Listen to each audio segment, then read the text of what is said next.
Babies names channel के सब बहन भाइयों को अस्सलामुअलैकुम वरहमतुल्लाहि वबरकातुहू। आज की ये वीडियो बहुत ही अहम और दिलचस्प है क्योंकि इस वीडियो में हम आपको दीनी मालूमात फ़राहम करेंगे। हम आपको बताएंगे कि क्या जिन्नात को गैब का इल्म है और ये जिन्नात किसकी पैदाइश हैं। तो चलें वीडियो का आगाज़ करते हैं। तो इसका जवाब है कि जी नहीं, जिन्नात को गैब का इल्म नहीं है। इसका सबूत कुरान पाक के पारा नंबर 22 में मौजूद है कि कुरान पाक में हज़रत सुलेमान अलैहिस्सलाम का वाक़या मौजूद है जिसमें मस्जिद अक्सा की तामीर हो रही थी और आप अलैहिस्सलाम असा यानी लकड़ी लेकर खड़े हुए थे। आप तमाम तर जिन्नात को ये मालूम था कि अल्लाह के प्यारे नबी हज़रत सुलेमान अलैहिस्सलाम तशरीफ़ फरमा हैं, इसलिए वो तमाम के तमाम मस्जिद की तामीर में मसरूफ़ थे। फिर अल्लाह पाक ने आप अलैहिस्सलाम की रूह कब्ज़ फरमाई। आप अलैहिस्सलाम 1 साल तक इसी तरह आसा यानी लकड़ी पर खड़े रहे। जिन्नात यही समझते रहे कि ये खड़े हैं।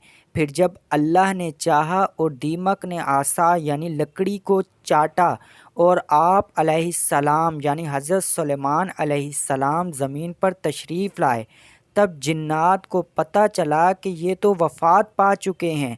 इसी पर तो कुरान पाक ने कहा है कि अगर इनको यानी जिन्नात को गैब का इल्म होता तो इनको आप यानी हज़रत सुलेमान अलैहिस्सलाम की वफ़ात का पता चल जाता।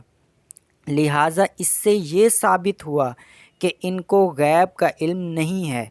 रहा दूसरा सवाल कि जिन्नात किसकी पैदाइश हैं, तो ये सब शैतान की औलाद हैं। शैतान आग से पैदा हुआ है और तमाम जिन्नात भी आग से पैदा किए गए हैं।